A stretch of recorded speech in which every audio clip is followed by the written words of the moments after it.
Distant bell slowly faded into the mist. Long, patient kind of work. In medieval towns and settlements, watchmen could help keep an eye on gates, streets, fires, and anything unusual during the dark hours. Bells were also important signals, helping people understand when the day was ending, when gates should close, or when a new hour had arrived. But here, on this quiet hill, the bells seemed almost like part of the night itself.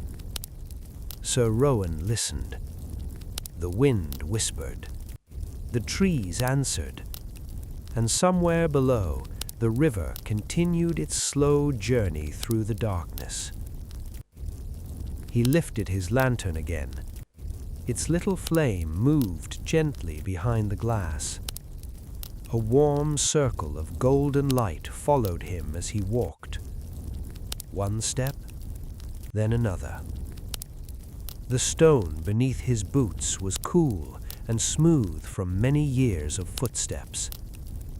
He passed the eastern tower, then the old well, then the small garden where the castle cooks grew onions, thyme, parsley, and other useful herbs.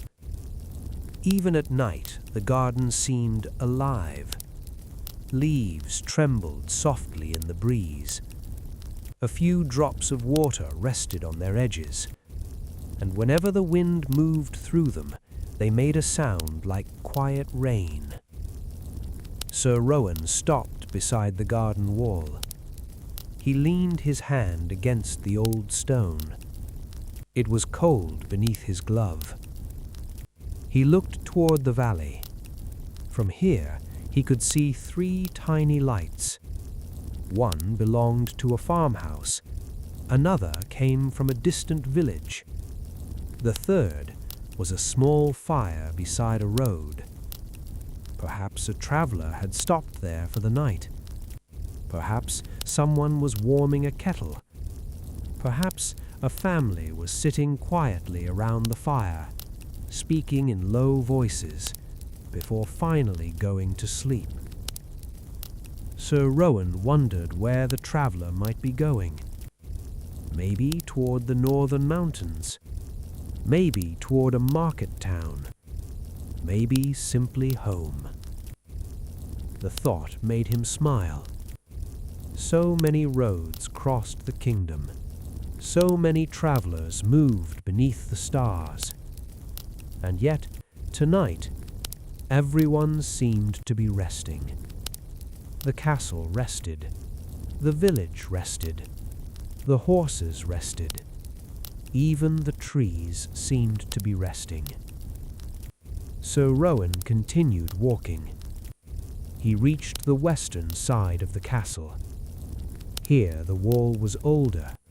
Some of the stones had become rounded with age. Moss grew between them. The knight ran his lantern slowly across the wall. Green moss, grey stone, little drops of water, and tiny ferns growing in sheltered cracks. He liked this part of the castle. It reminded him that the walls had been here long before him, and perhaps would remain long after he was gone. There was something comforting about that thought. The castle did not need anyone to make it beautiful. It simply stood, quietly, patiently, beneath the stars. Sir Rowan walked under another archway. A wooden staircase led upward. He began to climb, slowly, one step at a time. The lantern swung gently from his hand. The flame moved, left, then right, left, then right. The stairs creaked softly. Creak, pause, creak, pause. At the top, he stepped onto the battlement. The wind was stronger here. It brushed against his cloak, then slipped past him toward the valley. Sir Rowan rested both hands on the stone parapet. Below him, the mist had gathered thickly. It flowed between the fields like a pale river. Only the tops of a few trees could be seen. The moonlight touched the mist, making it glow softly. There was no sound of battle, no hurried footsteps, no alarm. Only the peaceful movement of air. And far away, another bell. Dong, dong, dong. Sir Rowan counted the chimes. Then he looked toward the village. A few moments later, a tiny light appeared in one of the distant windows. Then another. Perhaps someone had woken briefly. Perhaps a mother was checking on a sleeping child. Perhaps a baker had risen early to begin preparing bread. Medieval life often began long before sunrise, especially for people whose work depended on daylight or on preparing food for the community. But tonight, even those early risers were still wrapped in darkness. Sir Rowan imagined the warm kitchens waiting for morning, the wooden tables, the sacks of grain, the ovens, the baskets, the smell of fresh bread. He smiled again. Then he turned back toward the castle. A faint warmth drifted from the great hall below. The hearth was still burning. Sir Rowan decided to visit it, not because he was cold, but because sometimes even a night watchman enjoys sitting beside a fire.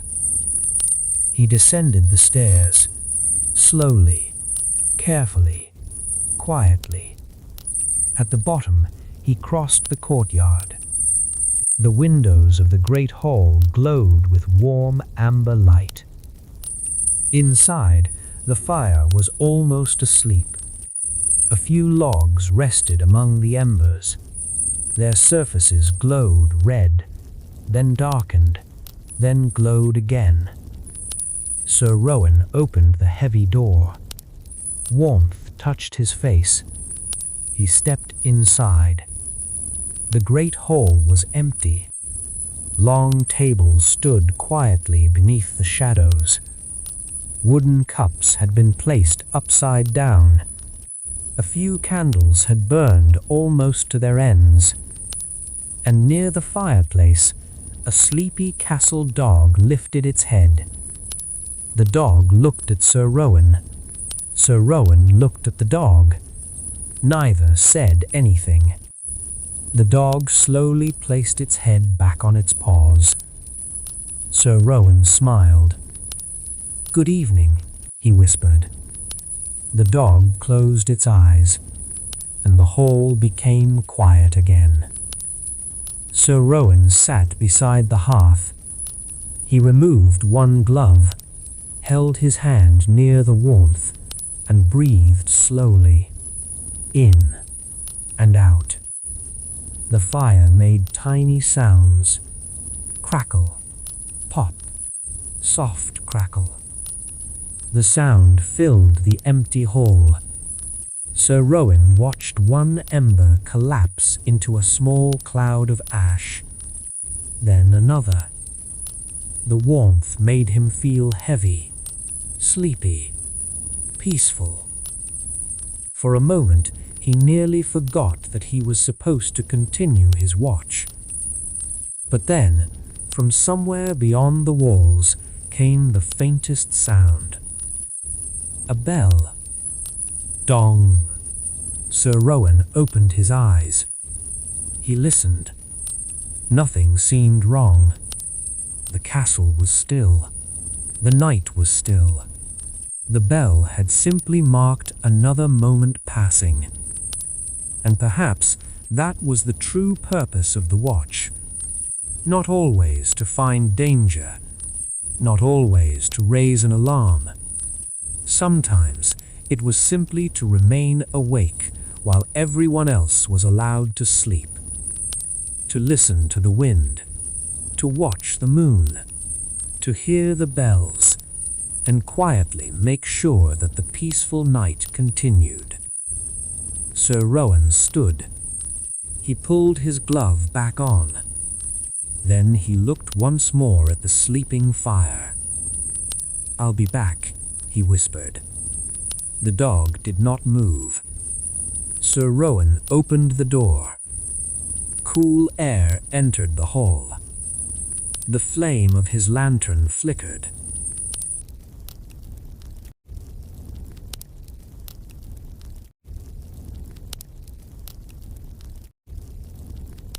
And so Sir Rowan continued his quiet walk. The lantern in his hand gave off a small circle of warmth past the ivy-covered wall and toward a narrow passage that led down to the castle gardens. A wooden gate there was usually kept closed. Everything was as it should be. And sometimes, on a quiet night, that was the nicest thing of all. He stood there for a moment. The breeze moved through his hair. It carried the scent of wet grass, and somewhere nearby, the faint perfume of lavender. The garden was almost invisible in the darkness, but Sir Rowan knew every path. He knew where the old apple tree grew beside the wall.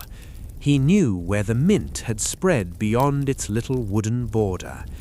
He knew where the gardeners kept their tools beneath a small shelter, and he knew that somewhere under the leaves a family of field mice was probably sleeping. He imagined them curled together, warm beneath the grass, their tiny bodies hidden from the cold. Then he continued. The garden path curved gently toward the orchard. There were perhaps 20 apple trees there. Their branches moved quietly in the wind. Some still held a few late-season apples. They appeared like small shadows against the sky. Sir Rowan lifted his lantern. One apple caught the light. For a moment, it looked golden. Then the knight lowered the lantern again. Darkness returned. He smiled. The little moment was enough. He did not need to see everything. The night had its own way of revealing things, one at a time. A leaf, a stone, a branch, a window, a star. Nothing hurried. Nothing demanded attention. The orchard became quieter as he walked deeper between the trees. Then he heard something, a soft rustling. Sir Rowan stopped. He listened. Rustle? Rustle. The sound came again. He raised the lantern. A little shape moved beside the grass. Sir Rowan waited. Then a small hedgehog appeared. It stood perfectly still.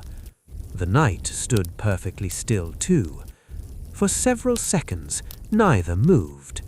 Then the hedgehog lowered its nose, sniffed the earth, and continued on its way. Sir Rowan quietly laughed. "Good night," he whispered. The hedgehog disappeared beneath a bush, and once again the orchard belonged to silence. Sir Rowan continued walking. His boots pressed softly into the damp earth. The castle walls were behind him now. Ahead, the trees opened onto a small hill. At the top of the hill stood an old wooden seat. It had been placed there many years ago. From that spot, one could see the entire valley. Sir Rowan climbed the hill. The wind was gentle. The grass moved like waves beneath the moonlight. He sat down, and for a little while he simply watched. Below him, the river moved through the valley. It reflected the moon in broken silver pieces. A cloud passed overhead. The reflection disappeared. Then the cloud moved away and the river shimmered again. Sir Rowan breathed slowly, in and out. The night air was cool. The wooden seat was firm beneath him. The lantern rested beside his boots. Its flame was very small now, but it was enough. He did not need a bright light, only enough light to know where he was. Sometimes a small light is more comforting than a large one. It leaves room for shadows, room for imagination, room for dreams. Sir Rowan looked toward the castle. From here, it seemed almost like a painting. The towers reached into the sky. The windows glowed softly. Thin smoke drifted from the chimneys. The great gate stood closed, and above everything, the moon watched quietly. Sir Rowan thought about all the people sleeping inside. The cook dreaming beside the kitchen, the stable boy resting near the horses, the old steward asleep in his room, the children tucked beneath thick blankets, the guards at the opposite gate, the families in the nearby village. Everyone trusted the night to pass peacefully, and tonight Sir Rowan would help it do so. He stood again. The watch continued. He walked back down the hill. As he approached the orchard, he noticed something else. A small bird was sleeping in one of the branches. Its feathers were puffed against the cold. Sir Rowan lowered his lantern. He did not want to disturb it, so he walked around the tree instead, quietly, carefully, with slow steps. There was something gentle about moving through the world without disturbing anything. He crossed the garden, checked the gate once more, and returned to the inner courtyard. The old stone fountain stood in the center. During the day, children sometimes played beside it. Tonight, only the moonlight touched its surface. Water fell from the upper bowl, very softly. Drip, drip, drip. Sir Rowan stood beside it. The sound reminded him of the underground cisterns beneath the castle. Long ago, builders had created ways to collect and store water within fortified places, because a castle could not always depend on the world outside its walls. Some castles had wells, some had cisterns, some had carefully designed channels that carried rainwater into storage. The old castle where Sir Rowan served had both a well and a rainwater system. He had always found that comforting. Even beneath the stone, water was quietly waiting. Even when the fields were dark, the castle had its own little reserve of life. Sir Rowan dipped his fingers into the fountain. The water was cold. He withdrew his hand. Then he looked toward the kitchens. Perhaps he could smell bread. Yes, there it was, a faint, warm scent.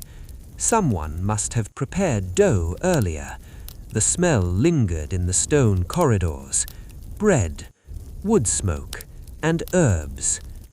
Sir Rowan followed the scent toward the kitchen door. It was closed. He did not open it. Instead, he simply stood outside for a moment. The warmth seemed to exist even through the wood. He imagined tomorrow's morning, the first servants arriving, the ovens being lit, the dough being shaped, the kitchen filling with voices. But that was tomorrow. Tonight, there was only quiet, only darkness, only the gentle sound of the fountain. Sir Rowan turned away. He walked toward the inner courtyard. There, a narrow stairway led to the upper rooms. One window was open slightly. The curtain moved in the breeze, back and forth, like a slow pendulum. Sir Rowan watched it. For a moment, he felt as though the whole castle were breathing. The curtains moved, the flames moved, the trees moved, the clouds moved, even the river moved. Everything was gently moving without going anywhere in a hurry. And perhaps that is what night is for, not stopping completely, but moving so slowly to notice the quiet. Sir Rowan climbed the stairs. His footsteps became softer as he reached the upper corridor. He passed several sleeping chambers. Behind one door, someone snored very softly. Behind another, there was no sound at all. At the end of the corridor, a candle burned in a wall bracket. Its flame was very small. It leaned toward the window whenever the breeze entered. Sir Rowan reached up and carefully protected the flame with his hand. The candle steadied. He smiled. Then he continued.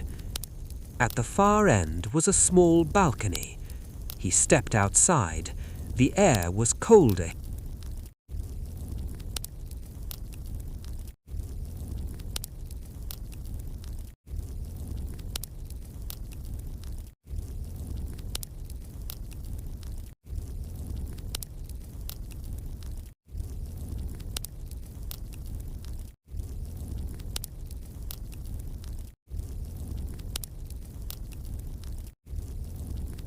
The first bird call faded into the cool air, and for a little while there was only silence again.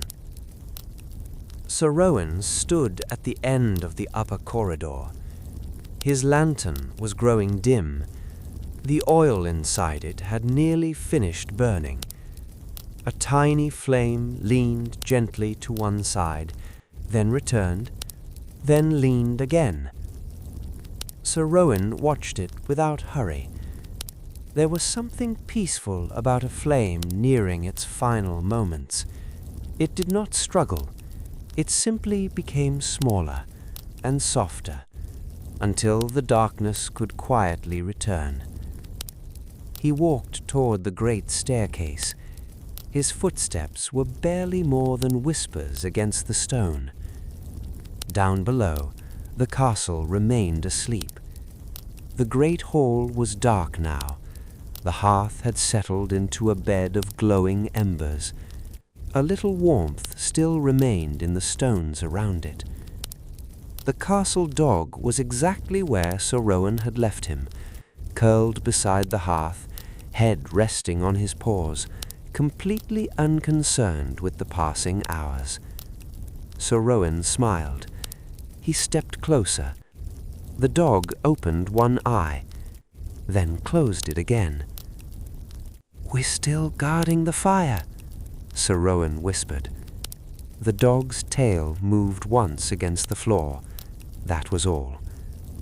Sir Rowan continued toward the courtyard. Outside, the air had changed. It was still night, but the darkness was no longer quite as deep. At the eastern edge of the sky, a very faint grayness had begun to appear. It was almost impossible to notice. A softening rather than a light. The stars were still visible. The moon was still above the western hills.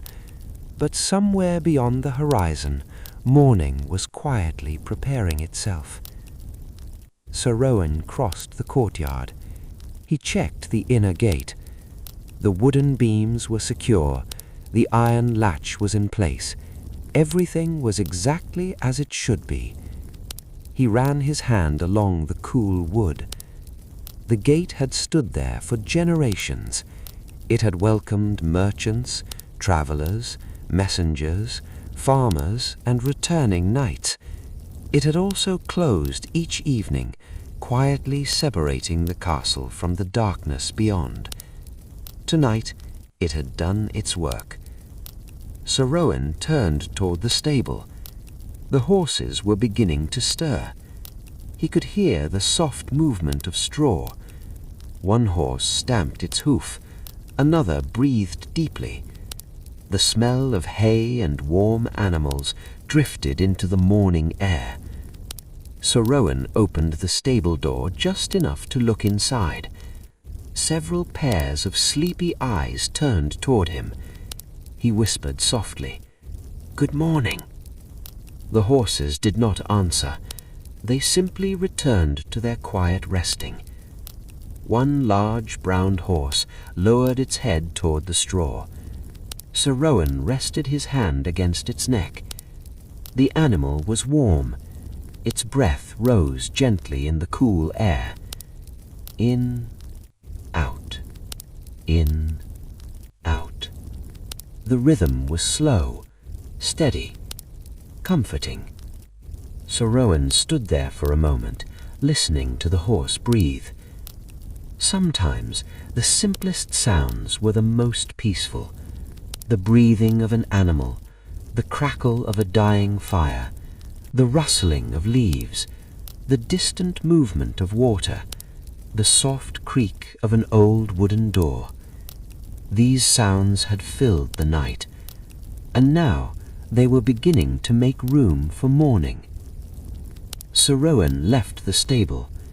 He walked toward the small watch-room beside the gate. Inside was a wooden chair, a narrow table, a cloak hook, and a little shelf containing a few old things. A cup, a candle, a piece of flint, a spare lantern, and a small wooden bell. The bell was used by the watchmen when they needed to alert someone inside the castle. Sir Rowan had rarely needed it. He preferred the ordinary sounds of the night. He sat in the wooden chair. For the first time all night, he allowed himself to relax completely. His shoulders dropped. His hands rested loosely in his lap. He listened to the castle. The walls creaked softly as they cooled. The horses moved in the stable. The wind passed under the gate. A bird called once, then again. The morning was coming. Sir Rowan closed his eyes. He remembered the beginning of the watch, the moon over the towers, the mist in the valley, the distant bells, the little hedgehog in the orchard, the quiet fountain, the warm scent of bread.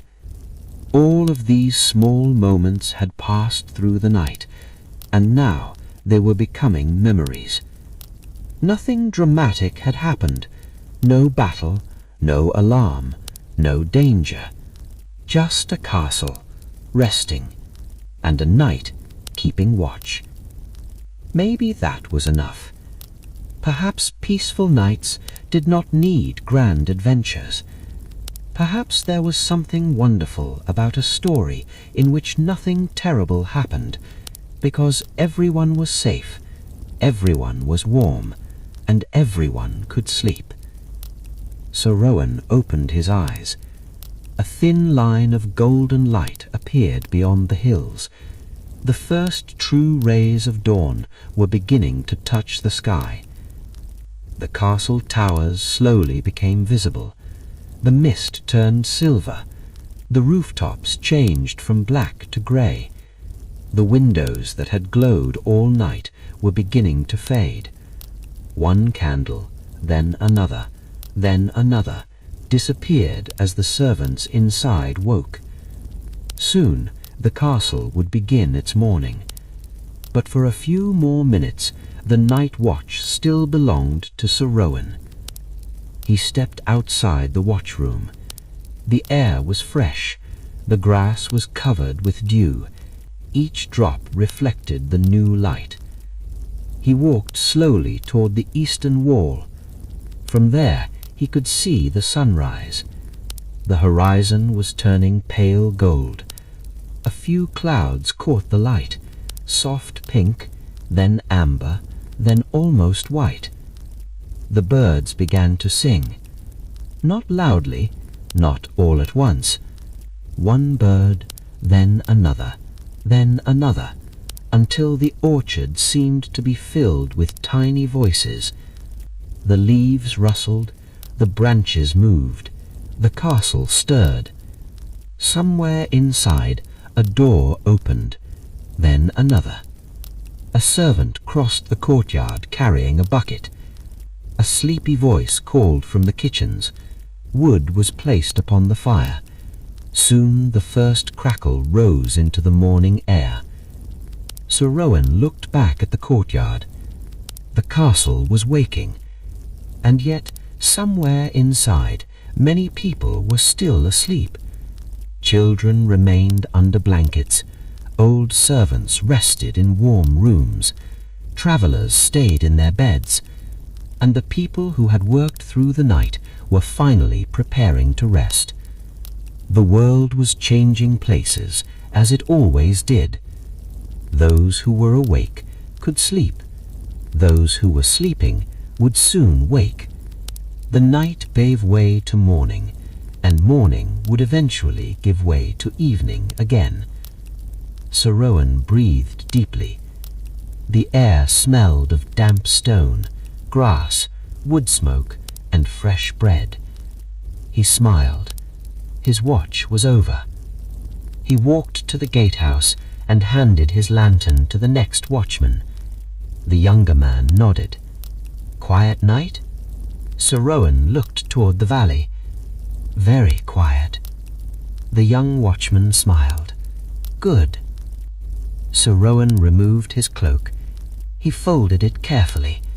Then he walked across the courtyard. His boots were tired, his eyes were heavy, and his body had begun to welcome the thought of sleep. He passed the garden. The lavender was still wet with dew. He passed the fountain. The water continued its gentle rhythm. Drip, drip, drip. He passed the great hall. The fire had been stirred. Warmth filled the doorway. The castle dog lifted his head. Sir Rowan stopped. Good night, he whispered. The dog blinked sleepily. Sir Rowan smiled. Then he climbed the stairs to his room. The corridor was brighter now. Sunlight touched the stone walls. His room was small. There was a bed, a wooden chest, a chair, and a narrow window. And while Sir Rowan slept, the castle continued its quiet morning.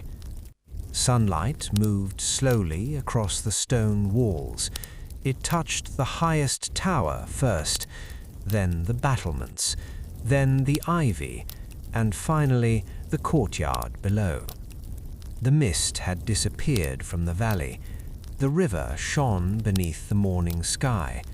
Birds moved among the branches of the orchard, and tiny drops of dew slipped from the leaves, falling gently into the grass. Inside the castle, the first fires had been lit. The kitchens were warm. A baker placed fresh loaves onto a wooden table.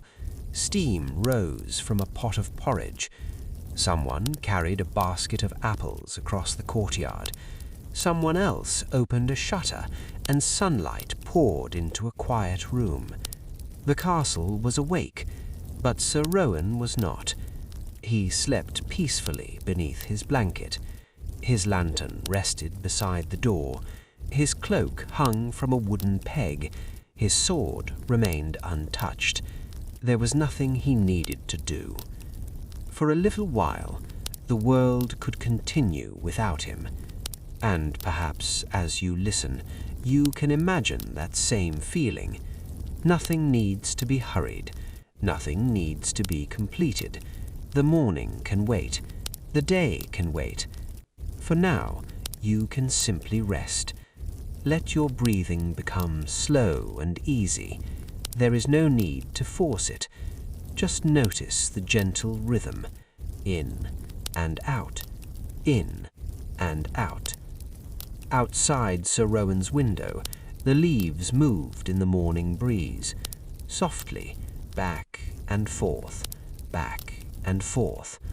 The branches made quiet patterns against the sky. A bird landed on the windowsill.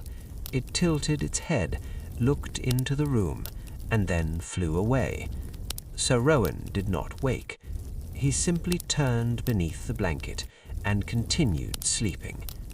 The castle had kept him safe, and now the castle seemed to return the favor by letting him rest. Hours passed. The sun climbed higher. The village below became busy. Carts rolled along the road. Farmers walked toward their fields. Children carried small baskets. Merchants prepared their stalls.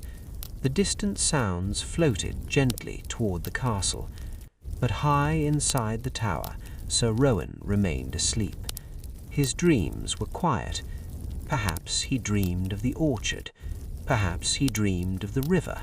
Perhaps he dreamed of the moonlit castle, the distant bells, and the tiny hedgehog disappearing beneath the bushes.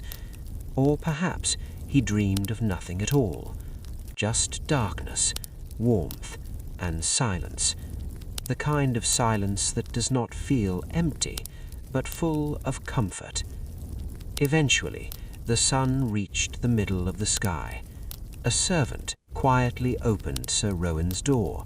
She saw him sleeping and closed the door again. "Let him rest," she whispered, and so he did. Outside, the castle went on with its day. Inside, Sir Rowan slept, and somewhere beneath the castle, water moved through old stone channels. It had been doing so for years, perhaps centuries. Rain fell, water gathered, water flowed, and the castle remained. The walls had witnessed countless mornings, countless sunsets, countless nights. Nights had come and gone. Kings had visited. Children had grown into adults. Travelers had arrived tired and left refreshed. But the castle remained, quietly holding its stories, quietly holding its memories. And every evening, when the sun began to fall, the castle prepared itself once more for night. The shutters closed, the gates were checked, the horses were fed, the kitchens became quiet, the candles were lit, and when darkness returned, the towers once again rose beneath the stars. Another watchman walked the walls, another lantern moved through the courtyard, another distant bell crossed the valley, and the cycle continued. Day, then night, morning, then evening, wakefulness, then sleep, again and again and again. That evening, Sir Rowan finally woke. The sun was already low. Golden light filled his room. He sat up slowly. For a moment, he did not remember what time it was. Then he heard the castle below. Voices, footsteps, a horse, the clatter of a wooden bucket, the soft ringing of metal from the kitchen. He smiled. He had slept deeply. He stood beside the window. The valley was glowing beneath the sunset. Clouds had turned gold. The river reflected the evening light. Smoke rose from village chimneys, and in the orchard the leaves moved gently in the breeze. Sir Rowan opened the window. Cool air entered. He took a slow breath. The day had nearly ended, and soon the night would return. He knew what would happen. The fires would glow, the candles would flicker, the gates would close, the stars would appear, and perhaps another watchman would walk the walls. Perhaps Sir Rowan himself would stand beneath the moon again. There was comfort in knowing that the night always came gently. He dressed slowly. There was no hurry. He washed his face with cool water. He put on his boots. He fastened his cloak. Then he stepped into the corridor. The castle smelled of supper, warm bread, roasted vegetables, herbs, wood smoke. He followed the scent toward the great hall. The castle dog was there, the same dog from the previous night. He looked up. Sir Rowan smiled. "You slept well too, I hope?" The dog wagged his tail. Sir Rowan sat beside him.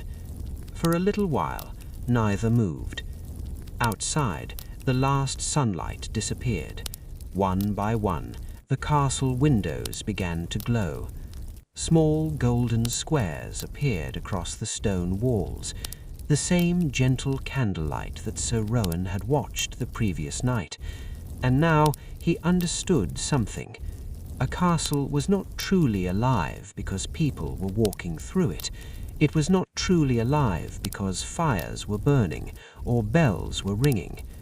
Perhaps a castle was alive because it held people and their small moments, a warm meal, a shared story, a sleeping child, a tired traveller, a watchman walking under the moon, a baker preparing tomorrow's bread, a horse resting in straw, a candle burning beside a window.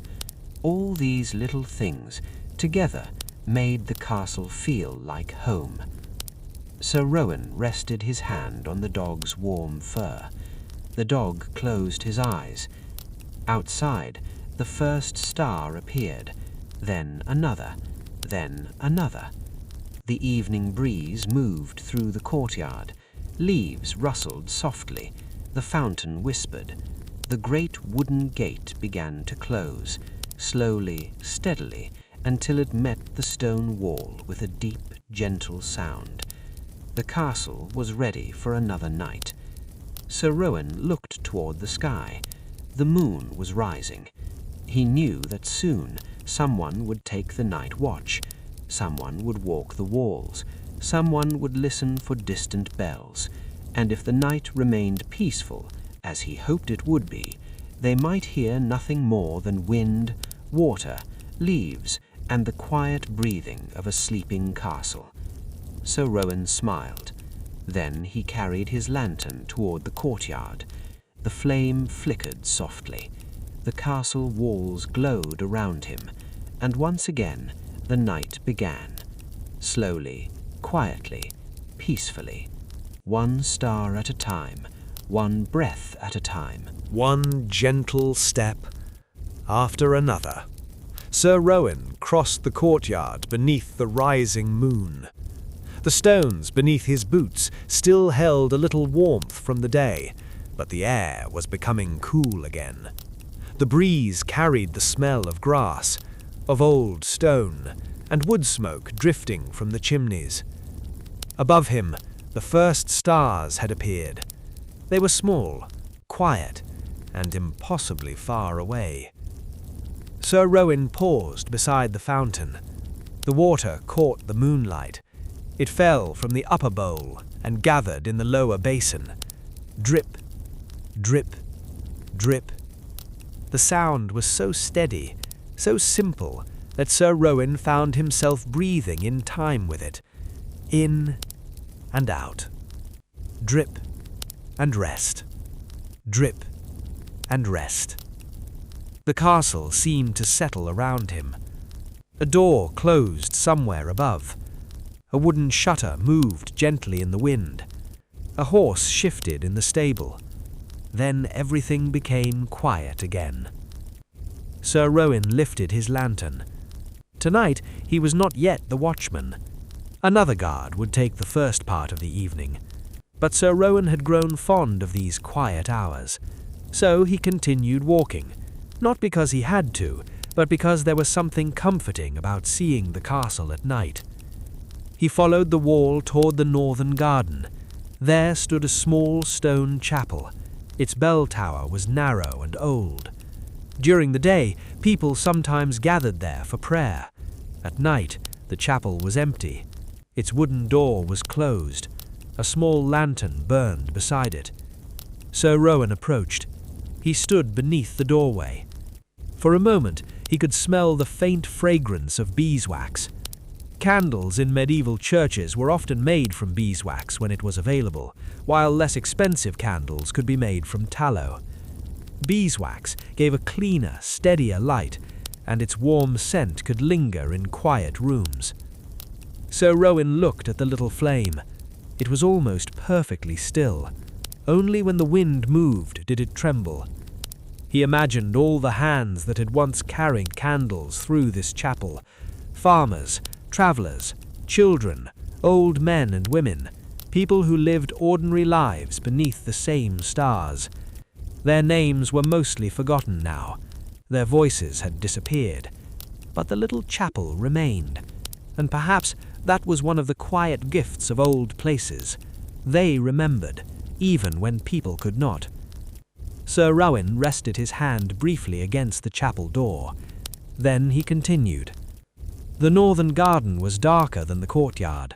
Tall trees grew beside the wall. Their branches formed a soft canopy overhead. The moonlight passed through in broken pieces. A silver patch appeared on the path, then disappeared, then appeared again as the branches moved. Sir Rowan walked slowly between the trees. The leaves whispered above him, not loudly, never loudly, just enough to remind him that the wind was there. He stopped beside an old oak. Its trunk was enormous. 3 men might need to join hands to circle it. The tree had been there longer than Sir Rowan had been alive, perhaps longer than his father had been alive, perhaps longer than his grandfather. Its bark was deeply ridged. Its roots rose from the earth like sleeping animals. Sir Rowan placed his palm against the trunk. The bark was rough beneath his glove. He imagined the tree during storms, during summer heat, during winters filled with snow. It had stood through them all. Rain, sun, wind, snow, and countless quiet nights. Sir Rowan smiled. "Good night, old friend." The branches moved above him. Perhaps it was only the wind. Perhaps the tree was answering. He did not need to know. He simply stood there, listening. And while he listened, the world seemed to become very large. The castle behind him, the valley below, the mountains beyond, the dark sky above. And yet, at the same time, everything felt very small. Just one night, one tree, one lantern, one quiet night. Sometimes that was enough. Sir Rowan continued toward the northern wall. A narrow staircase led to a lookout platform. He climbed it slowly. At the top, the view opened before him. The village was beginning to settle for the evening. A few windows glowed. Smoke rose from chimneys. Somewhere below, a dog barked once, then stopped. A cart moved along the road. Its wheels made a soft rhythm against the earth. Creak, roll, creak, roll. The sound grew fainter and fainter until it disappeared into the distance.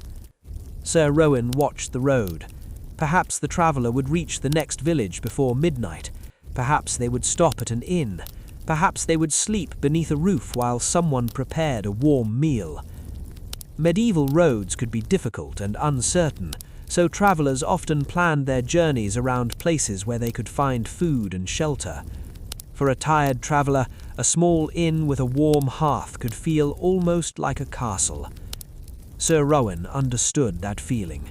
He knew the comfort of returning home. He knew the comfort of seeing a familiar doorway, a familiar fire, a familiar face. He turned away from the road. The night was deepening. The moon had climbed higher, and the castle windows were glowing more warmly now. One by one, the lights appeared. A candle in the kitchen, a candle in the servants' hall, a candle beside a staircase, a candle behind a narrow upper window. Tiny lights scattered through the darkness. From a distance, they looked like stars that had somehow fallen from the sky and settled inside the castle walls. Sir Rowan found the sight beautiful. He wondered how many people were preparing for sleep. Perhaps someone was brushing their hair.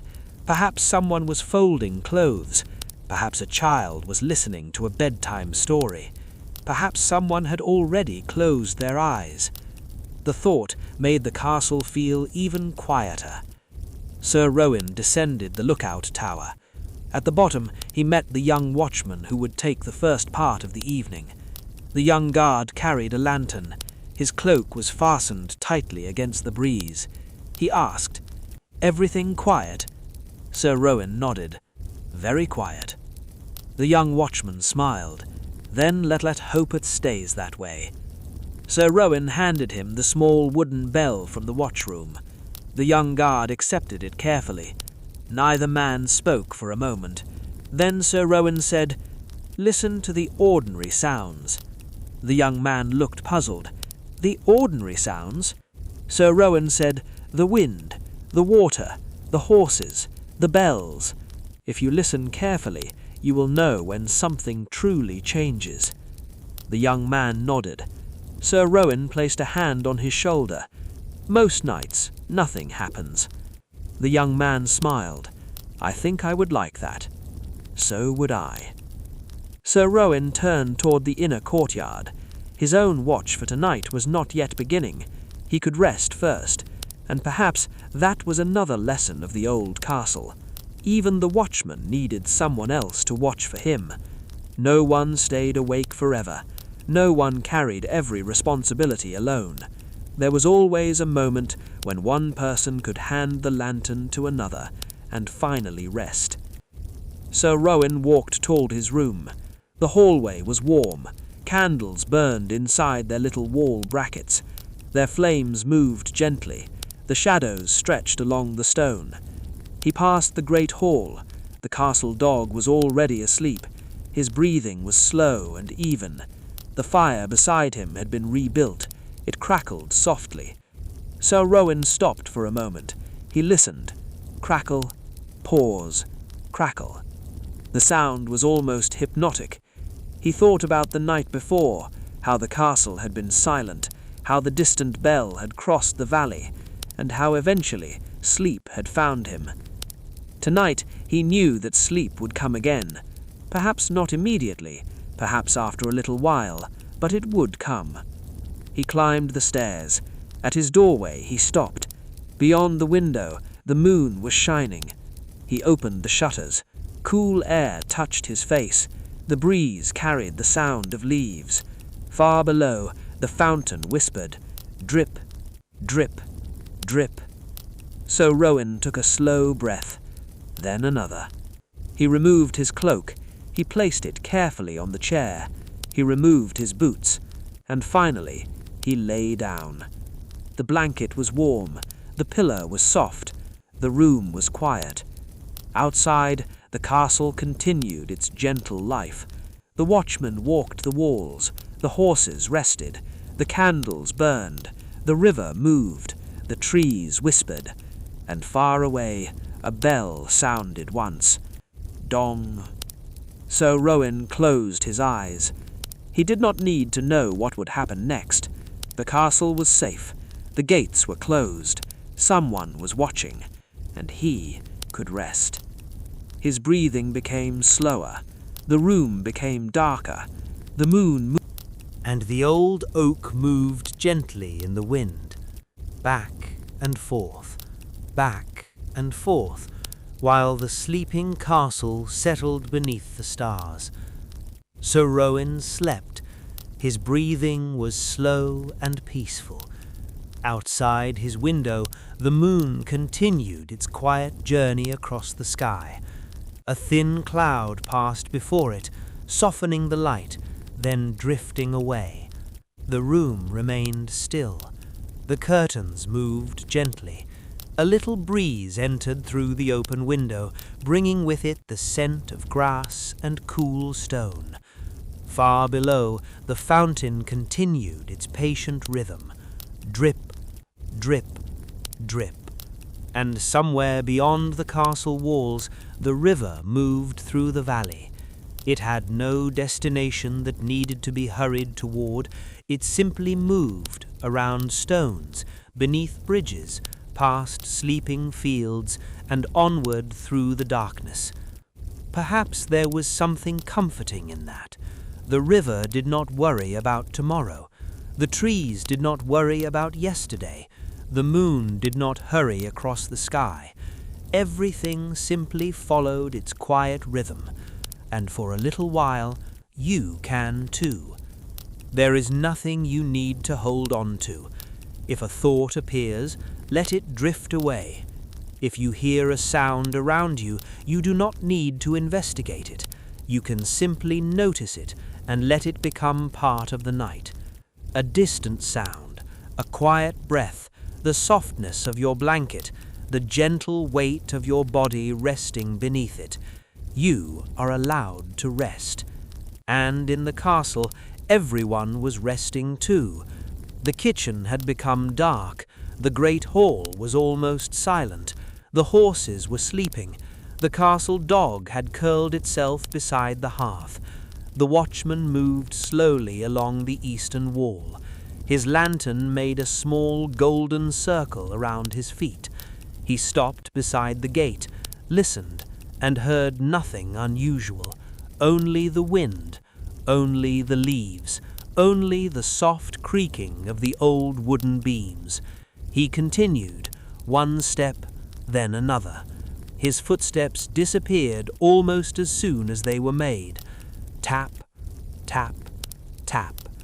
The young watchman had begun to understand what Sir Rowan meant. Listen to the ordinary sounds. He paused beneath the tower. The night was full of them.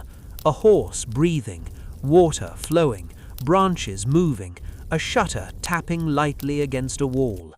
Somewhere high above, an owl called. The watchman smiled. There was no need for alarm. The owl belonged to the night. So did the wind. So did the river. So did the distant bells. He lifted his lantern and continued. Inside the castle, a candle burned beside an empty table. Its flame was almost perfectly still. The candle was made of beeswax. It gave a warm, honey-like scent to the little room. During the medieval period, beeswax was especially valued for candles used in churches and important ceremonies because it burned with a relatively clean and steady flame. But this little candle was not being used for ceremony tonight. It simply kept a corner of the castle softly illuminated, a tiny light in a very large darkness. The flame leaned gently, then straightened, leaned, then straightened. The shadows moved with it, and perhaps somewhere in the sleeping rooms someone dreamed of sunlight, someone dreamed of a meadow, someone dreamed of home. The castle held all those dreams quietly. It did not ask anyone to wake. It did not ask anyone to hurry. It simply stood, strong and still, beneath the night sky. Hours passed. The moon moved lower. The stars shifted. The mist returned to the valley. It rose from the river, slowly, like a pale blanket. The distant village disappeared beneath it. Only a few lights remained visible. The watchman looked toward them. One by one, they went dark. Another house became quiet. Another family settled into sleep. Another candle disappeared. Soon only the castle lights remained. Then one of those went dark too, and another, until the entire hill seemed wrapped in darkness. But the watchman still carried his lantern, a small circle of light. Enough. He walked toward the old chapel. The bell tower rose above him. The bell inside was silent, yet he could almost imagine its voice, a deep sound traveling across fields, touching rooftops, crossing the river and disappearing into the hills. Bells had once helped structure the day in medieval communities. They could call people to prayer, mark certain hours, and communicate important events. For those who lived nearby, the sound of a bell could become as familiar as the sound of rain. The watchman looked up at the tower. Tonight the bell remained still, and somehow that was peaceful too. Not every bell needed to ring. Not every moment needed to announce itself. Some moments could simply pass quietly. He continued toward the orchard. The old oak stood exactly where it had stood before. Its branches moved in the wind. A few leaves drifted down. One landed on the path, then another. The watchman stopped. He watched the leaves fall. They turned slowly as they descended, left, right, until they reached the earth. He thought of all the seasons the tree had known: spring blossoms, summer shade, autumn leaves, winter snow. Again and again and again. The tree did not resist the changing seasons. It simply changed with them. Perhaps that was another quiet secret of old things. They knew how to let go. The watchman touched one of the fallen leaves with the toe of his boot. Then he moved on. At the edge of the orchard, he found a small bench. He sat. The night was almost completely still. His lantern rested beside him. He looked toward the valley. The mist was thick now. The world seemed smaller. The castle, the hill, the trees, the lantern. That was all. He listened to his own breathing, slowly in and out. The breeze touched his face, then disappeared. He felt the weight of his cloak around his shoulders. He felt the solid bench beneath him. He heard the quiet leaves. He noticed the warmth of the lantern beside his hand. For a moment, he understood why Sir Rowan loved the night. During the day, there was always something asking for attention: a gate to open, a cart to unload, a horse to feed, a message to deliver, a meal to prepare. But at night, the world asked very little. It simply invited you to listen. The watchman closed his eyes. He did not sleep, not yet, but he rested. And somewhere in the castle, Sir Rowan slept peacefully. The two men were doing different things. One was awake, one was asleep, yet both were part of the same quiet rhythm. One watched, one rested, one listened, one dreamed. And before long they would change places again, because night was not meant to belong to only one person. It belonged to everyone. To the people sleeping beneath warm blankets, to the watchman walking beneath the stars, to the baker preparing for dawn, to the horses resting in straw, to the trees standing quietly in the orchard, to the river moving beneath the moon, and to anyone, anywhere, who was slowly letting the day go. The watchman eventually stood. He picked up his lantern. The flame had become smaller. He checked the oil. There was enough for the rest of the watch. He smiled, then began walking again. The path led him toward the western tower. He climbed the stairs, slowly, one step, then another. At the top, he could see the first faint suggestion of morning.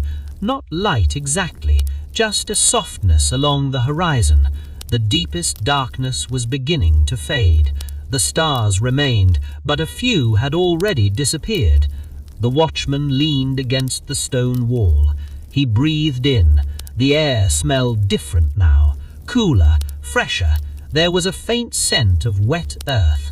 The night was preparing to end, but not yet. There was still time. Time for one final round, one final walk, one final look at the sleeping castle.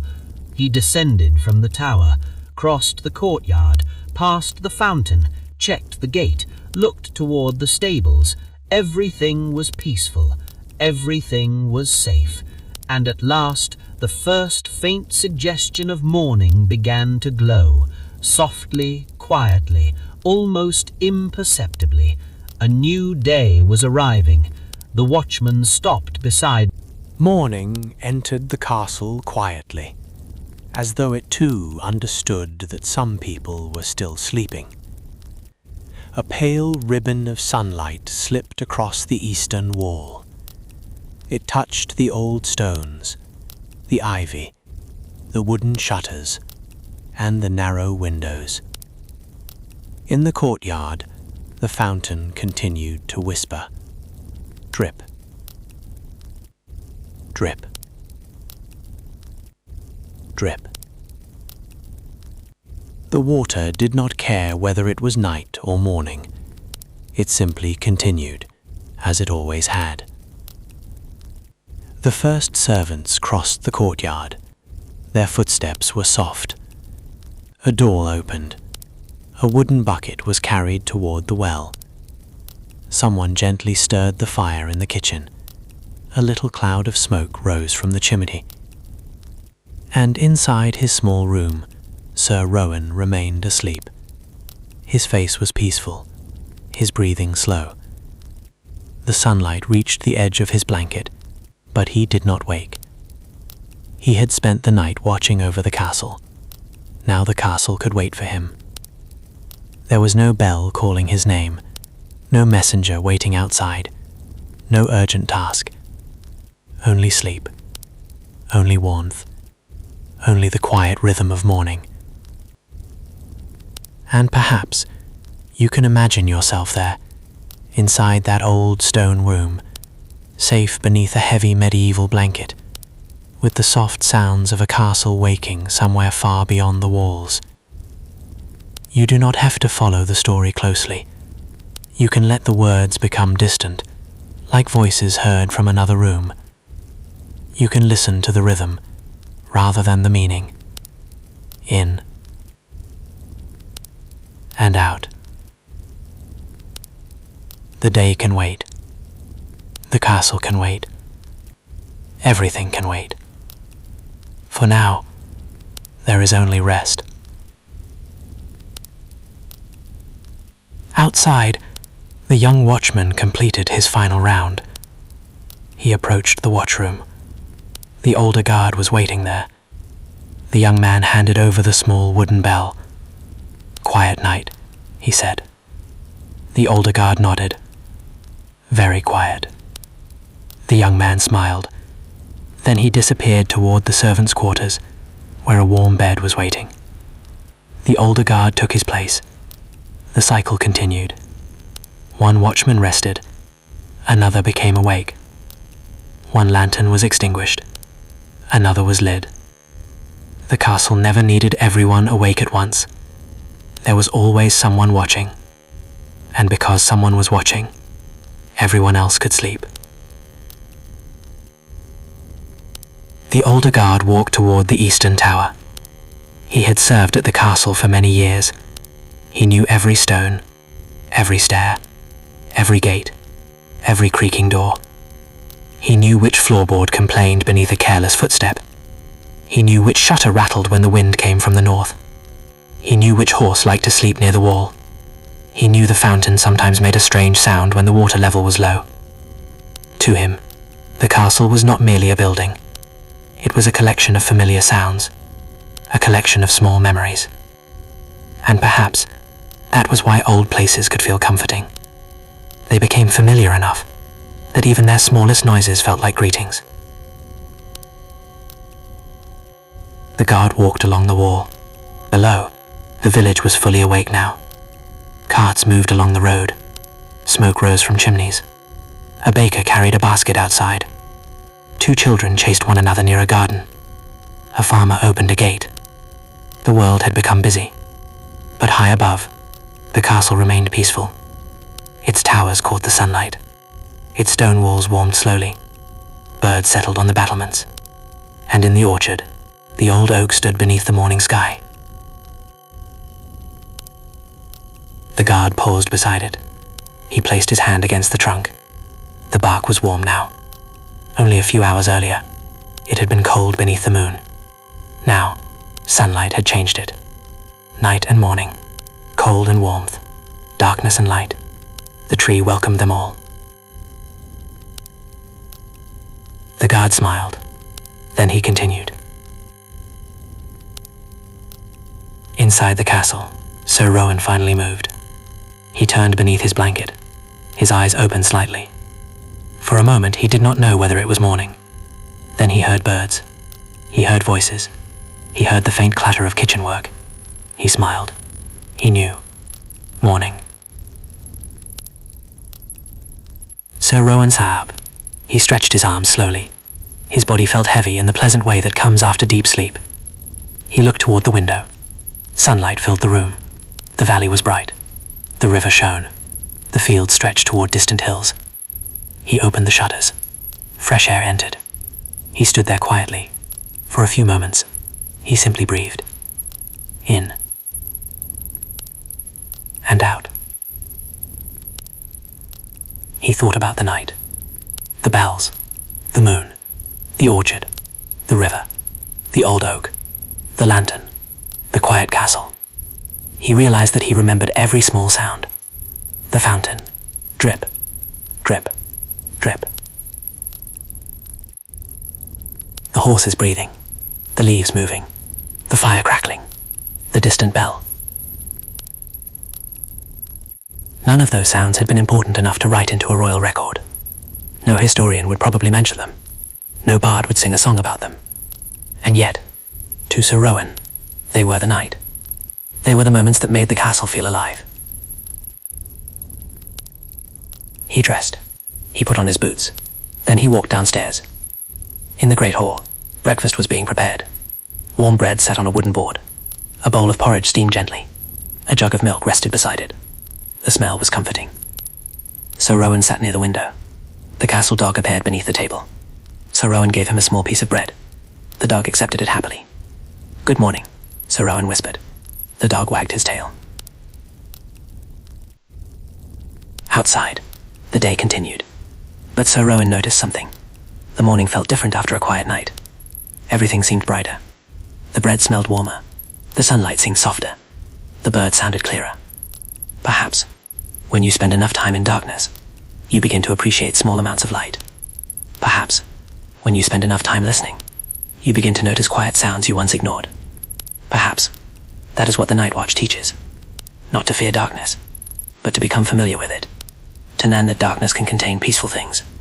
The moon, the stars, the river, the trees, the soft breathing of sleeping animals, and the knowledge that morning will eventually come. Sir Rowan finished his breakfast. Then he walked outside. The courtyard was bright now. Children were crossing it. Servants carried baskets. A messenger arrived at the gate. The great doors stood open. People moved in and out. The peaceful stillness of night had disappeared. But Sir Rowan knew it would return. Tonight, the sun would set again. The gates would close. The candles would glow. The moon would rise. And someone would carry a lantern through the darkness. Perhaps him. Perhaps another knight. Perhaps the young watchman. It did not matter. The castle would continue. And the night would come again, as it always did. Sir Rowan looked toward the hills. A breeze moved through the orchard. The old oak branches swayed. He smiled. Then he returned inside. The day had begun. And somewhere, deep inside the castle, a room remained quiet.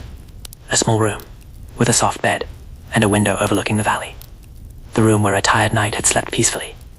The room where the moon had once painted a silver line across the floor. The room where morning now rested gently against the walls. Perhaps tonight, someone else would sleep there. Perhaps another tired traveler. Perhaps another watchman. And perhaps they too would hear the distant bells, the fountain, the leaves, and the river, and understand that the castle was keeping them company. Because that was the secret of the sleeping castle. It never truly slept alone. It slept with the trees, with the river, with the stars, with the moon, with every candle glowing behind every window, and with every quiet soul resting beneath its roof. The evening would come again, slowly, gently. The sun would lower itself behind the hills. Shadows would stretch across the courtyard. The first stars would appear. The gates would close. And another night would begin. But for now, the castle belonged to the morning. The bells would ring. The kitchens would brighten. The village would work. The river would shine. And Sir Rowan, having completed his quiet duty, could walk beneath the sunlight, knowing that when darkness returned, he would be ready. Ready to listen. Ready to walk. Ready to guard. And ready, when the night became quiet enough, to simply breathe, and let the peaceful castle breathe with him. In. And out. The old stones rested beneath the sun. The leaves moved in the breeze. The fountain whispered. And far away, a bell began to ring. Dong. Dong. Dong. Its sound travelled across the valley, softly, patiently, peacefully, and the castle listened. And the castle listened as the bell's final note floated gently over the valley. Dong, dong, dong. Then silence returned. Not an empty silence, a warm silence filled with the sounds of morning. Birds among the branches, water in the fountain, the soft scrape of a broom across stone, the distant murmur of people beginning their daily work. Sir Rowan stood beneath the great archway and listened. He had heard those sounds countless times, yet after a night spent listening carefully, they seemed different. The ordinary world had become a little more beautiful. A bucket being lowered into the well, a horse stamping its hoof, a wooden door opening, the rustle of a baker's apron. All of these tiny sounds seemed to belong to one great rhythm, the rhythm of the castle, the rhythm of life. And perhaps, if you are lying comfortably now, you can listen to the sounds around you in the same way. You might notice the hum of a distant room, the movement of air, the quiet sounds outside your window, or simply the peaceful rhythm of your own breathing. There is nothing you need to change, nothing you need to understand. You can simply listen and rest. Sir Rowan walked toward the eastern garden. The morning sun had dried most of the dew, but beneath the trees a few drops remained. They clung to the leaves, small and bright. When the breeze moved, they trembled. One drop slipped from a leaf, fell through the air, and disappeared into the grass. Sir Rowan watched it. Such a tiny thing, so easy to miss. Yet the morning was full of moments like that. A bird lifting from a branch, a flower opening toward the sun, smoke rising from a chimney, a cloud changing shape, a leaf turning in the breeze. The world was always moving, but it rarely needed to hurry. Sir Rowan reached the old oak. He looked up at its enormous branches. During the night, the tree had been a dark shape against the moon. Now it was green and golden. Sunlight rested across its leaves. He placed his hand against the trunk again. The bark felt warm. "Good morning," he whispered. The branches moved gently. A few leaves fluttered down. Sir Rowan smiled. Then he sat beneath the oak. From there he could see the entire orchard. The trees stood in rows, some old, some young. Between them grew grass and small wildflowers. A rabbit appeared near the far wall. It stopped, looked towards Sir Rowan, and then quietly disappeared among the bushes. Sir Rowan laughed softly. The castle had many visitors. Some arrived through the gate. Others arrived on wings or four little paws. Some were expected. Others simply came and went. The castle welcomed them all. For a while, Sir Rowan sat beneath the oak. He thought about the night watch. He thought about the responsibility of staying awake while others slept. And he realized something he had never considered before. A watchman did not protect people only with a sword. Most of the time, he protected them with attention. By noticing the gate was closed, by checking the lantern, by listening to the horses, by knowing the normal sounds so he could recognize an unusual one, by remaining calm, by being present. There was something gentle about that kind of courage. It did not need to shout. It did not need applause. It simply stayed awake and watched. Sir Rowan looked toward the castle. The towers were quiet beneath the sunlight. The old stones seemed almost golden. He wondered how many watchmen had stood there before him. Perhaps hundreds, perhaps more. Men and women whose names had disappeared from memory, but whose small duties had helped keep communities safe. History often remembers kings, battles, and great monuments, but ordinary people kept the world moving too. The baker who woke before dawn, the farmer who tended the fields, the stable keeper who cared for horses, the mason who repaired a wall, the servant who carried water, the watchman who walked beneath the stars. Their lives were quieter, but they were important. And perhaps that is why this peaceful castle felt so alive. It belonged not only to knights and nobles, but to everyone who lived within its walls. Sir Rowan stood. He brushed a few leaves from his cloak. Then he walked toward the castle again. The day was becoming warmer. The breeze was softer now. A kitchen window stood open. The smell of herbs drifted outside. Somewhere inside, bread was being sliced. Someone laughed. A child called out. A door closed. Life had returned. Sir Rowan entered the great hall. The tables were no longer empty. People were eating. Voices filled the room. Yet near the far wall, a small fireplace still burned. Sir Rowan walked towards it. The flames moved gently. He held his hands near the warmth. Then he looked at the wood.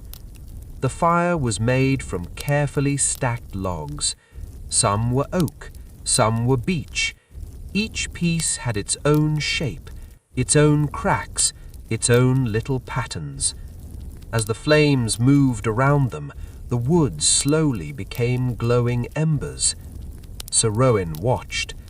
He remembered the night before, when those same flames had been almost asleep. Everything changed, and everything returned. A fire could become an ember, and an ember could become a fire again. Night became morning, and morning became night. The river continued, the oak continued, the castle continued. Sir Rowan realized that perhaps there was no need to hold on tightly to any single moment. Moments were meant to pass. A night could be beautiful because it ended. A morning could be beautiful because it would eventually become evening. Sleep could be comforting because waking would come, and waking could be peaceful because sleep would return. Sir Rowan finished his meal. Then he went outside once more. The sun was high now. The castle was fully awake. But he already knew that later, when the evening arrived, the sounds would soften again. The gates would close. The candles would appear. The courtyard would empty. The old oak would become a shadow beneath the moon. And somewhere a watchman would begin walking. Perhaps the young guard from the previous night. Perhaps Sir Rowan himself. Perhaps someone new. It did not matter. The story of the castle was larger than any one person. It continued, quietly, patiently, through the years. Sir Rowan walked toward the battlements. He climbed the familiar stairs. At the top, he looked across the valley. The river curved through the fields. The village rested beneath a bright blue sky. Farmers moved slowly through the distant fields. A cart travelled along the road. Smoke rose from a chimney. And beyond everything, the hills stretched toward the horizon. Sir Rowan leaned against the stone. He felt the warmth of the sun. He heard the wind. He closed his eyes. For a moment, He imagined the night again, the moon, the lantern, the mist, the fountain, the old oak, the distant bell. He imagined the castle sleeping, and he remembered how peaceful it had felt to know that everyone inside was safe. Then he opened his eyes. The sunlight was still there, the world was still moving, but somewhere inside him the quiet of the night remained, a little place where the wind was always gentle, where the river always moved slowly, where the candles always glowed, and where the old castle always stood beneath the stars. Perhaps that place could remain with him, and perhaps it can remain with you too. A quiet castle on a misty hill, a lantern glowing beside an old stone wall. And the night slowly, gently continued toward morning. The darkness did not disappear all at once. It simply became a little softer, a little thinner, as though somewhere beyond the hills, had begun to lift a veil from the sky. The young watchman noticed it first. He was standing beside the eastern wall, his lantern resting quietly against the stone. He looked toward the horizon. Nothing moved there yet. No sunlight, no golden glow, only the faintest suggestion that darkness would not last forever. He smiled. There was something reassuring about that. Night could be long, but it always moved, minute by minute, breath by breath, until eventually morning arrived. The watchman began another slow walk. His boots touched the stones. Tap, tap, tap. He passed beneath the old archway. A few ivy leaves brushed his shoulder. The leaves were cool with dew. He stopped and touched one gently. A tiny drop of water rested on its surface. It trembled, caught the light from his lantern, and became a tiny golden jewel. Then the drop slipped away. The watchman watched it disappear. Such a small thing, and yet so beautiful. He continued. The castle seemed almost asleep within itself. The walls were silent. The towers were still. The windows were dark. Even the great wooden doors seemed to be resting. Only the watchman moved. Only his lantern moved. A little circle of light, traveling slowly through the darkness. Perhaps that is what a night watch really was. Not a grand adventure, but a long series of small moments. A hand on a gate, an ear listening for bells, a lantern being trimmed, a horse being checked, a fire being watched, a quiet walk beneath the stars. Small moments, repeated carefully, until morning. The watchman reached the stable. He opened the door just enough to look inside. The horses were sleeping. One lifted its head. The watchman whispered softly, "Rest." The horse lowered its head again. Straw rustled. Then silence. He closed the door. Outside, the air had become colder. He wrapped his cloak around himself. The stars above seemed brighter now. Perhaps because there were fewer lights on the ground. Perhaps because the night had grown so quiet. He looked upward. For a moment, he imagined the stars as tiny windows in another castle. A castle far above the clouds, where other quiet watchmen might be walking beneath another moon.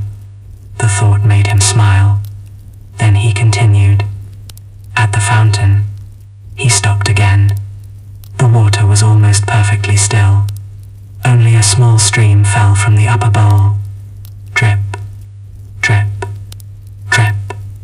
The watchman sat beside it. He rested his lantern on the ground. Then he closed his eyes. He could hear the water. He could hear the wind. He could hear his own breathing. Nothing more. His shoulders relaxed. His hands rested loosely in his lap. For a few moments, he simply sat. And perhaps, if you are listening now, you can imagine sitting there too. Not inside the castle, not outside it, but somewhere in between. A quiet courtyard, cool stones beneath you, a small lantern nearby, and a fountain whispering gently in the darkness. You don't need to go anywhere. You don't need to think about the next moment. Just breathe. In and out. Let the sound of the fountain carry you. Drip and rest. Drip and rest. The watchman opened his eyes. The eastern sky had changed.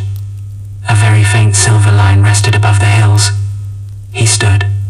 His final round was beginning. He walked toward the gatehouse. The great wooden doors were still closed.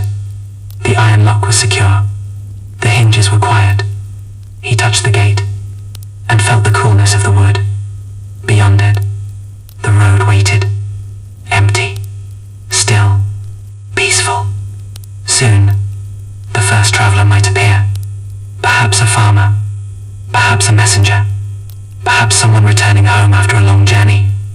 But for now, the road belonged to the mist. The watchman looked down it, then turned away. He had one last place to visit. The upper battlement. He climbed the stairs slowly. At the top, the entire valley opened before him. The mist was beginning to lift. The river appeared first, a narrow silver line, then the fields, then the village roofs, then the distant trees. The sky was becoming pale. The stars faded one by one. The watchman stood very still. He had spent the entire night beneath them. Now they were quietly leaving. Not forever. Only for a while. He knew they would return. That was the comforting part. The sun would rise. The stars would disappear. Then evening would come. And the stars would return. Nothing was truly lost. Everything simply moved through its proper time. The watchman breathed deeply. The air smelled of dew. Somewhere below, a bird called. One note, then another. A horse stamped its hoof. A servant opened a door. The castle was beginning to wake. The watchman looked toward the room where Sir Rowan slept. He imagined the knight still resting peacefully. Perhaps he would sleep another hour. Perhaps two. The watchman smiled. He had learned something during the night. A quiet castle needed more than strong walls. It needed people who trusted one another. People who knew when to stay awake and when to sleep. People who knew when to carry the lantern and when to pass it on. He thought about Sir Rowan's words. Listen to the ordinary sounds. Now, as morning approached, he understood them completely. The ordinary sounds were the story. The fountain, the horses, the wind, the bells, the leaves, the river, the soft footsteps of people who cared enough to keep the castle safe. These were the sounds of peace. The watchman descended the tower. He crossed the courtyard one last time. The fountain whispered behind him. The old oak stood quietly in the orchard. The chapel candle had finally gone dark. The kitchens were beginning to glow. And somewhere, a baker opened the oven. Warm air drifted through the castle. The smell of fresh bread filled the corridor. The watchman stopped. He closed his eyes.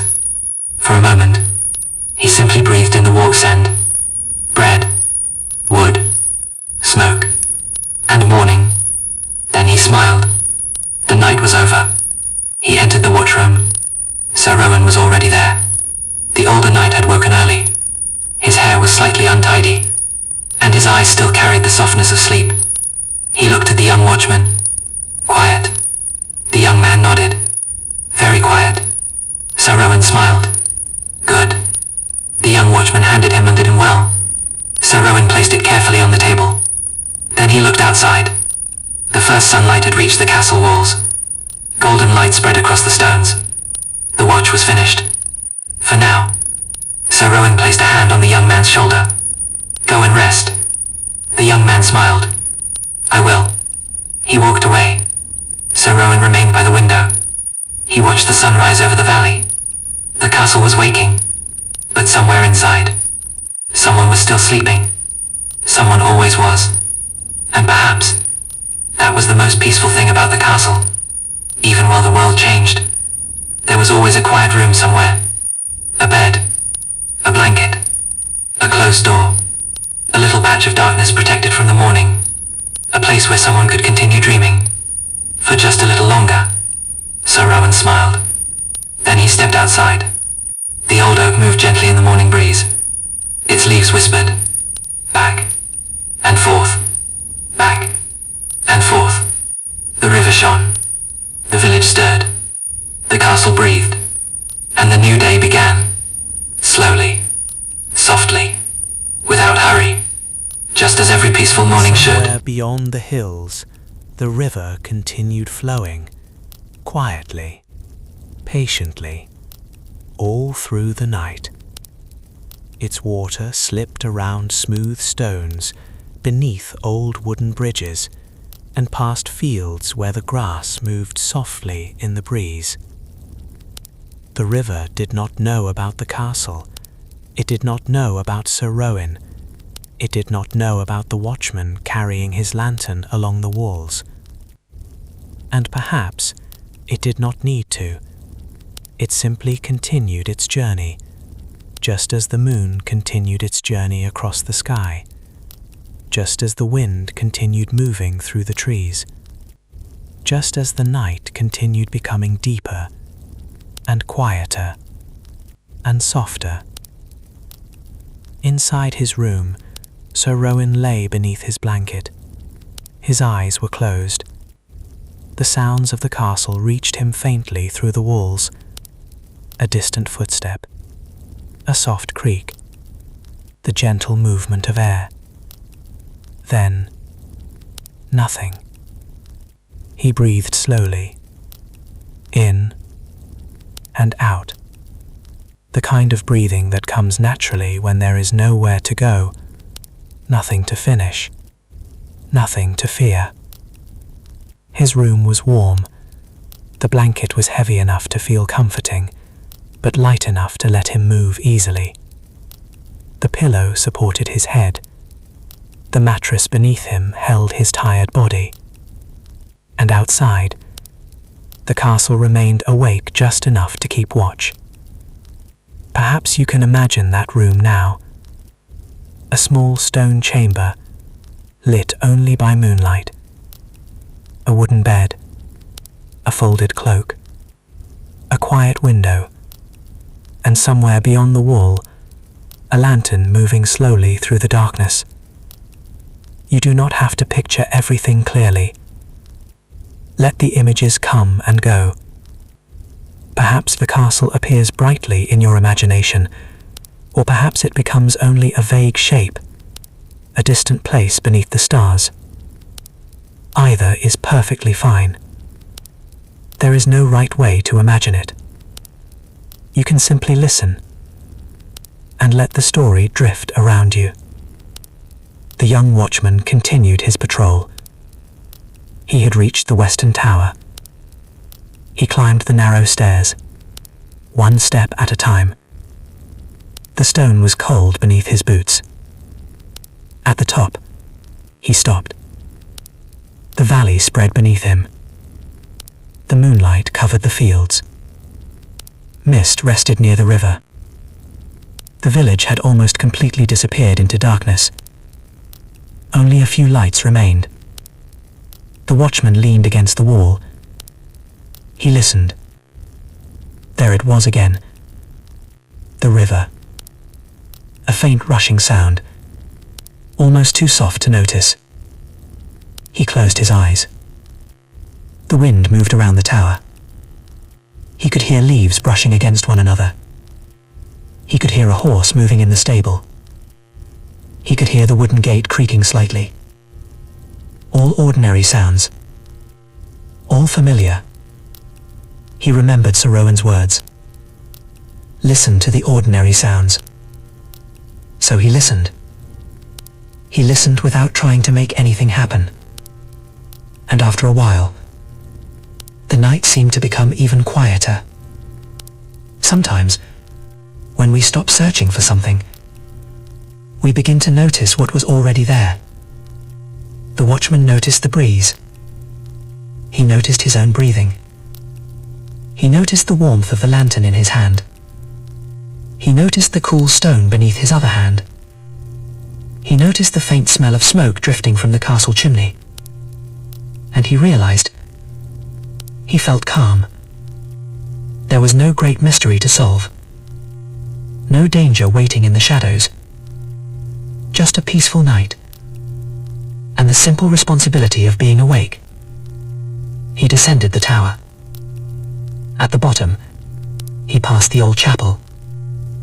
The little candle beside the door had almost burned down. Its flame was small, but steady. The watchman stopped. He watched it for a moment. A candle could be surprisingly patient. It did not hurry towards darkness.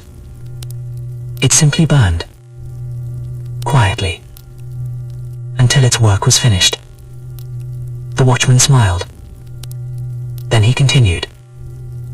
At the orchard, the wind had grown softer. The old oak barely moved. A few leaves rested on the ground. The watchman walked beneath its branches. Moonlight fell through the gaps above him. He could see tiny pieces of sky. One star, then another, then another. He wondered how many stars were above the castle. How many had watched over it before him? How many would remain after him? The thought did not make him sad.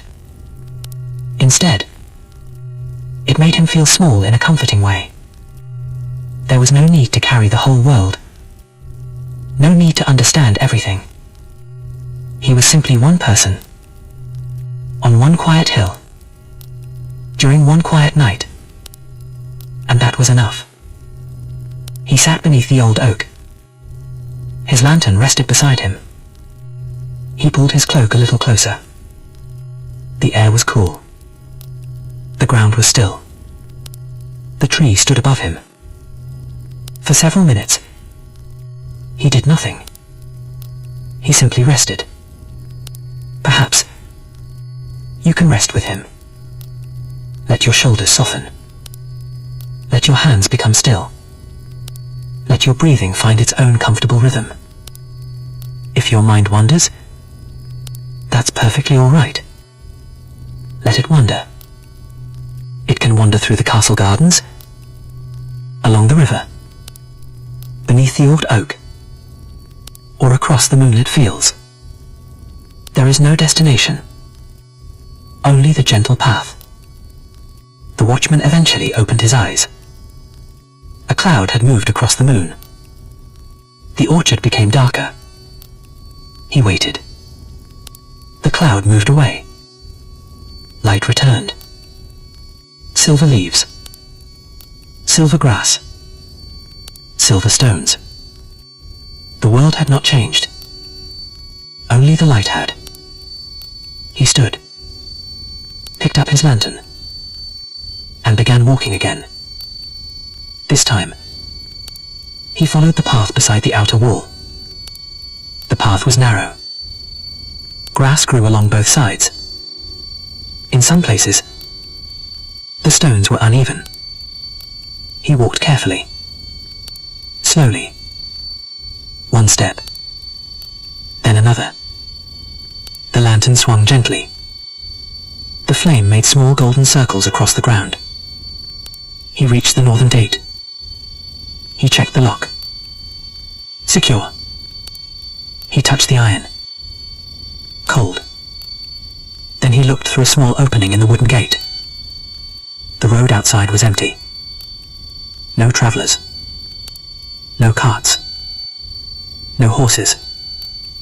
Only the moonlit road stretching toward the distant hills. The watchman closed the opening. He stepped back. castle was quiet. He continued his patrol. Meanwhile, Sir Rowan had fallen into a deeper sleep. His dreams had become softer.